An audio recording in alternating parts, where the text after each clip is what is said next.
Everybody hear me? Yeah, can you hear me? Sorry, Will, I currently got you on mute. This just kind of, if you have a question, just let me know and we'll get to you. Okay.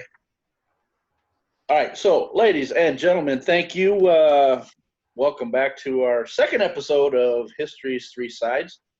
This episode, we're going to be talking about primary and secondary sources and checking on the credibility of those sources. So, there might be sources out there that people try to use to prove their points and bolster their claims, but oftentimes those sources are not really credible due to maybe being overly political, leaning one direction instead of centered. They might not be completely factual. There might be information inside them that isn't necessarily uh, accurate. So that means the credibility is a little bit more diminished than some of the other sources you'll find out there. Agreed, gentlemen? Agreed. Agreed. All right. So one of the things that we talk about when we talk about primary sources, primary sources usually are sources that will be created at the time of the event. So, for example, like a video that's recording something that is happening at the time, like a video recording of the events. For example, during our the events we're seeing right now with Black Lives Matter protests, those recordings are actually primary sources. They're there at the time the event is happening, and as long as they're not doctored, which there's ways of telling that with timestamps and all kinds of other ways, as long as they're not doctored, they can be considered legitimate primary sources. So, uh, leading into that, I'm going to share my screen real quick, and I have on my screen some examples of primary sources. It's a slideshow, and again, I'm not going to really stick with the slideshow. I just kind of want to give you guys an idea of uh, really what we're talking about here, and you can see what I've put together to basically explain these primary and secondary sources for you today.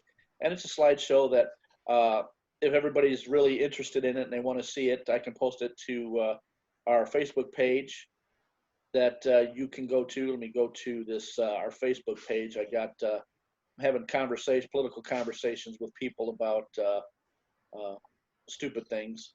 So let's go to our actual web page here so you can see what that looks like.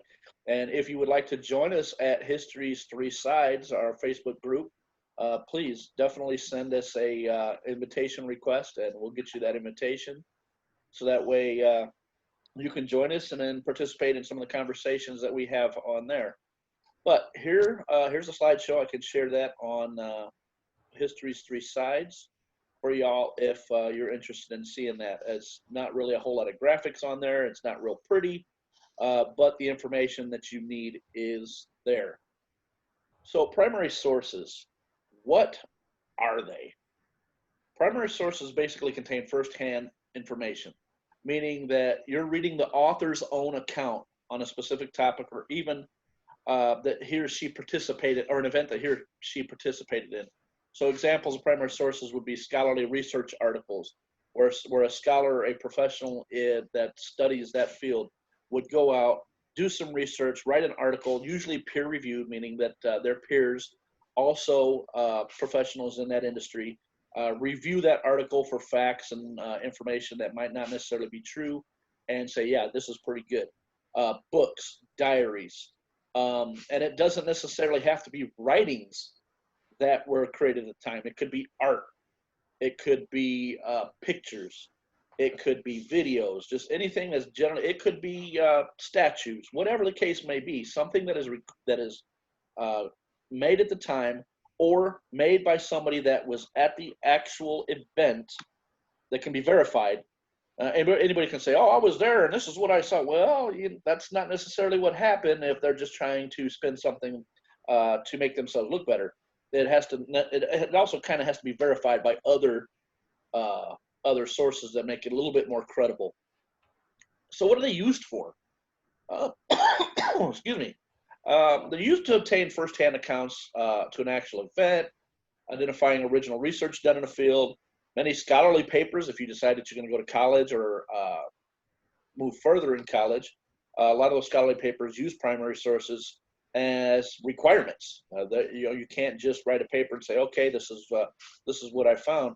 You have to state your sources, and again, that goes along with the plagiarism that Ben and I talked about last week. We don't want to take anybody's thunder or steal anybody's hard work. And if you check out the slideshow that I did, a lot of the information that I put on there, I listed the sources at the very end. So those sources that I pulled from, you can see that it wasn't my work. I didn't do the footwork to explain all this.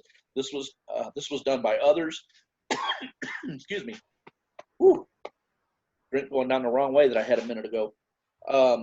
It's work done by others that I've used, so I want to make sure that they get the credit for that. And it's generally libraries, so university libraries. It's not just like Podunk City Library that's just putting stuff together. We're talking about universities, Brigham Young, North Central University, Middlebury College. So legitimate sources that we're pulling from, not just somebody's opinion.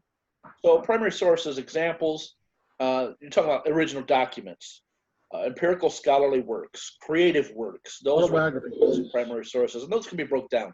Original documents like diaries, speeches, manuscripts, letters, interviews, records, autobiography, eyewitness accounts, autobiographies. And when I say records, I'm talking about like government records like birth certificates, death certificates, things like that, marriage licenses, DD-214s, discharge papers for the military, enlistment papers, things like that.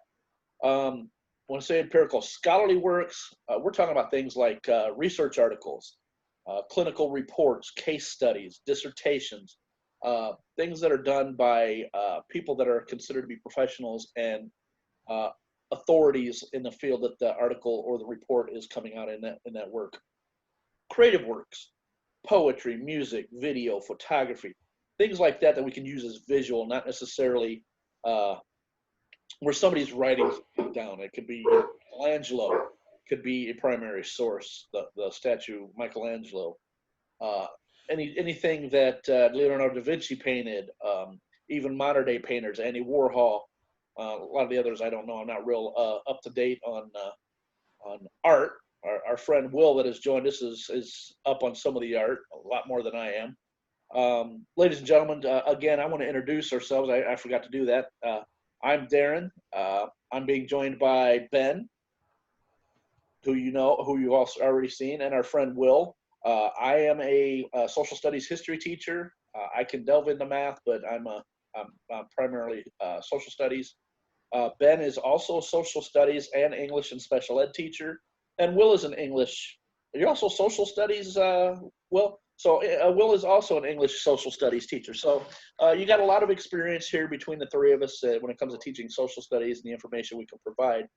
But again, a lot of the guests that we have in the future, our special guests, will be university professors that are history teachers, university professors that teach English and writing classes, university professors that teach philosophy and other social studies courses.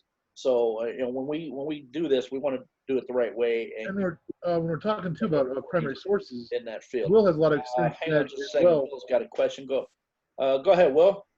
Right. I was also going to say. You got your microphone turned up, boss. I can't hear you, dude. Ooh. Maybe it's me. Let me make sure. That's me. I didn't have my speakers on. You didn't hear me either. Don't feel bad. With Will's experience in journalism, he probably could lend a lot to what a primary source is with the interviews and reporting on that side of the issues that most of us only get from that source. Because we're not present. So let me give you some examples of some things that I worked with as a reporter that would be a primary source. So if we're doing a story on the city of Chicago, 1990, and budget priorities, something that I got from the city, which was the Chicago City budget proposal, which was in a box like this back then, would be a primary document. Yeah, as right. Interviews, budget officials, and city leaders. Very often journalism is called the first draft of history. So this comes to the issue of credibility. So a good thing with the primary source is how credible is it? How detailed is it? Is it accurate? Is it firsthand? So in our chat, I mentioned Robert Murrow's accounts of the London bombings in World War II would be considered a primary source. Yep. All right. Well, I But, appreciate it. We'll we kind of got to move on. I appreciate your input. Yep. Definitely always valuable. We will get into checking credibility here shortly. So when we get to that, I will definitely hit back up on you on that credibility issue, because you named some of the things that when I was doing the research to create the slideshow that I did come across. So we'll get back to you on that just shortly there, Will. Thank you. So that gives you pretty much a good idea of what a primary source is, what primary sources are. But then somebody goes, well, primary, there's obviously a secondary, and you're absolutely right. Secondary sources, what are they? They're sources that describe, summarize, or discuss information or details originally presented in another source. Basically meaning that the author, in most cases, did not participate or necessarily witness the event that took place.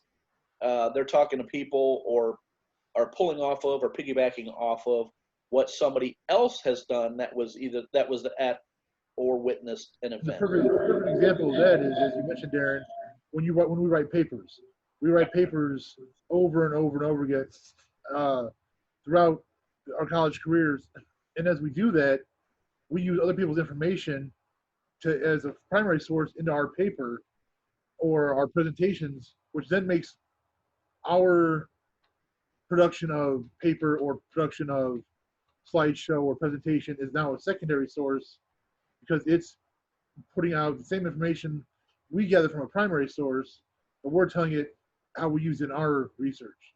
So that changes how the information is been processed and synthesized. Right, definitely. Right. A well-known example of a secondary source could be something like Ken Burns' Civil War documentary. Obviously, Ken Burns was not around during the Civil War, let alone advanced video equipment. But Right. he did go to primary sources, including diaries and audio interviews with some of the participants.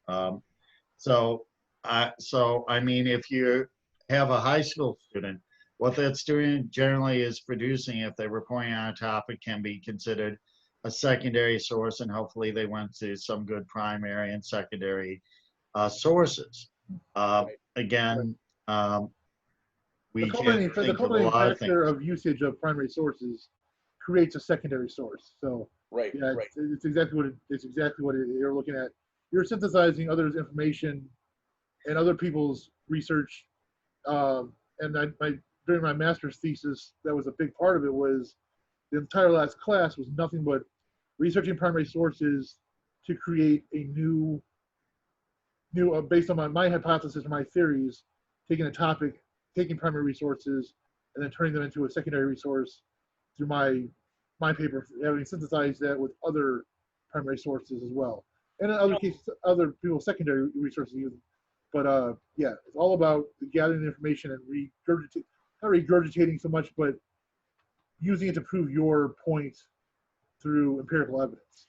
And Will actually kind of made a perfect segue into what we're talking about, secondary sources, what examples of those secondary sources are. Ken Burns, for those of you that don't know who Ken Burns is, he's a producer and director of many historical documentaries covering anything from baseball to the Civil War to, I was just actually, as a matter of fact, you talk about Ken Burns, before we started this, I was actually watching Ken Burns' production of the Dust Bowl from the 1930s.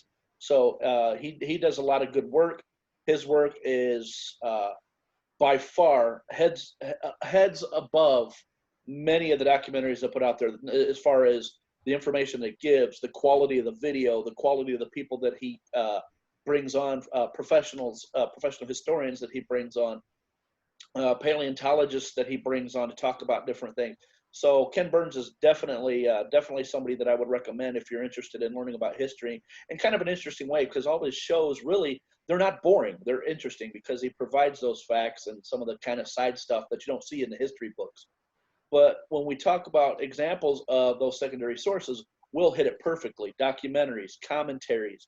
Ben hit it when he said textbooks, magazine articles, book reviews, things that we use as scholars or people as students in college to help us provide sources for whatever paper we're writing, like encyclopedias and almanacs. Those are all legitimate secondary sources that that you can use in writing for whatever college papers you use, and those are all great sources. So what I wanted to do is today, since our first episode was kind of lengthy, 53 minutes, and I did have some of the people that did view it and said, you know what, it was kind of long. I didn't watch the whole thing. That told me a little bit about, you know what, we need to adjust. And at the beginning, I did say that this was an adjustment period for us, and we have to figure out how we're going to do this and make this work. Better equipment. Obviously, my camera, again, I still don't have the best camera. Will's looking a whole lot better than me and Ben both, so his camera must be pretty high tech compared to ours. But it's a work in progress. And one of the things I did learn through some research and talking to one of my sons, is he's like, Dad, you know what? People won't watch your YouTube video if it's an hour long. He goes, but 15 to 20 minutes is the primary target. So with that being said, as much as I would like to continue the conversation, because I always enjoy talking with Ben and Will, they're both very knowledgeable men. We're at that 17-minute mark. So I think what we should probably do, just to be on the safe side, so we're not overrunning the time that people normally would watch the YouTube videos, is I think what we're going to do is we'll probably end here and carry on in our next episode, continuing on kind of like a part two, the credibility of sources and the bias of sources that we're seeing. A lot of people want to converse about politics. That's a big thing right now between the re-election coming up of Trump or the election of Biden to replace him. That's a big issue right now. It's a lot of conversations. That was one of the conversations I was talking about that I was having before we started, was a political conversation. I'm obviously for one side. Another person was obviously on the other, and it's the sources that we bring that help bolster our arguments. But what's the credibility and the bias of those sources is one of the things you have to look at. So I think that's what we're going to cover next time we're on here. But definitely, I want to thank the 4 subscribers we have.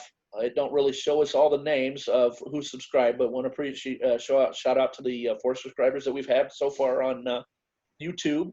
I want to thank Will for joining us today. He's not necessarily one of the hosts, but you'll probably see him pop in quite often. Knowledgeable guy that both Ben and I have known for a few years, that we definitely rely on for some information that we don't have. Want to definitely thank Ben for joining me so far the first 2 weeks, and hopefully every week. And everybody that's viewed our video so far, want to thank everybody for that. Thank my wife for having the patience of putting up with me taking up the time of the day that she might be wanting to listen to music or doing something else, and I'm taking up time where she has to be quiet with our 4-legged children. Anybody you'd like to shout out to there, Ben? Oh, I just really want to take it's funny, because right before we started this, I saw a post a friend of mine put up. It says, "Don't let me confuse your argument with giving you the facts." Right. And it kind of made me laugh a little bit because I'm a big Mark Twain fan. Samuel Clemens, kind of a hero of mine. And it was, I think it was actually something similar to what he said. I have to look it up though, because I don't want to give misleading information. But it sounds something similar to what he might have said about, with his snarky sarcasm about how some people are so ingrained in your mind that you're unwilling to see perspectives firsthand or otherwise to be able to change your views. And I just encourage people to, look at the facts. Your opinion isn't immunity to being wrong. Your opinion can be wrong, but it is your opinion. Sometimes, though, we let our opinions override the facts. Just try to keep an open mind in any argument. There might be some validity to most sides. That's why we, Darren, one of the 3 sides of history, there's always his side, her side, and then what really happened. The truth. So, we look at things that way. So just keep an open mind. You don't have to agree with anybody, particularly politically or any other way, but, we'll try to keep this as politically uninvolved as possible, with giving you the facts and letting you form opinions, despite our own opinions. Same way that both Darren and I know Will for a fact in our classrooms, when we teach our students, we don't try to put off that bias, despite what we believe, because we are in an influential position. So our goal is to present the information objectively. And that's what we're trying to do here for you. And that's what we want you to understand as we go forward. You might, people are like, well, I don't know what they believe in. Well, you don't need to. You just need to believe the facts. And that's by primary sources, secondary sources. Then, like we'll talk about next week, the validity of those sources is so important. All right, so one more thing I want to do before we go is, again, I want to share my screen to show everybody our Facebook group that we have. For anybody that wants to join us, you're more than welcome. There's no requirements. You could be any political affiliation you want. You can be Republican or Democrat. You can be any religion you want. We are equal opportunity to everybody. However, insults towards anybody will not be tolerated. So if that's your intention, don't even consider us. If we have debates on here, if you want to resort to childish name calling or anything like that, again, that is not what we're about. We're talking about debate. We're talking about intellectual and intelligent debate, using sources, not calling names, respecting each other. So if that's something that you think you might enjoy, and learning a little bit about history, because every once in a while we'll post some history stuff on here on History's Three Sides. Come on over, watch us on YouTube. We got a channel on YouTube, History's Three Sides. If you enjoy what you see and hear, please make sure to subscribe, spread the word, let everybody know about us, so we can keep everybody informed. Until then, Ben, Will, any questions, gentlemen? Yeah, go ahead, Will. What you got? Hold on, Will. Some reason you're muted here. Let me. Now. Oh, there you go. Yes. Ironically, I was talking about the point you just made earlier. In considering the views of others, they may raise valid objections to your viewpoints, or may force you to reconsider your views and therefore sharpen your argument. This is one of the reasons why you use multiple primary and secondary sources. Yep. Or to use a common example, account of the Battle of Little Bighorn from the point of view of a member of the U.S. Cavalry in that period, and from the point of view of one of the Lakota, might be quite different. Oh, they would definitely be quite different. Definitely different. Perspective is a big part. I was using my penchant for understatement along the lines of Mrs. Noah saying, "Noah, dear, it looks like rain today." Yeah, yeah. Okay, thank you, Will, for joining us. Thank you again, Ben. That will be the end of our episode today, ladies and gentlemen. Please, again, next week, if you're interested, join us. Check out our History 3 Sides page, where we'll have the link and the password to our Zoom channel here. And you all have a great weekend and great week. Thank you. You as well, Darren. All right, guys, have a good day.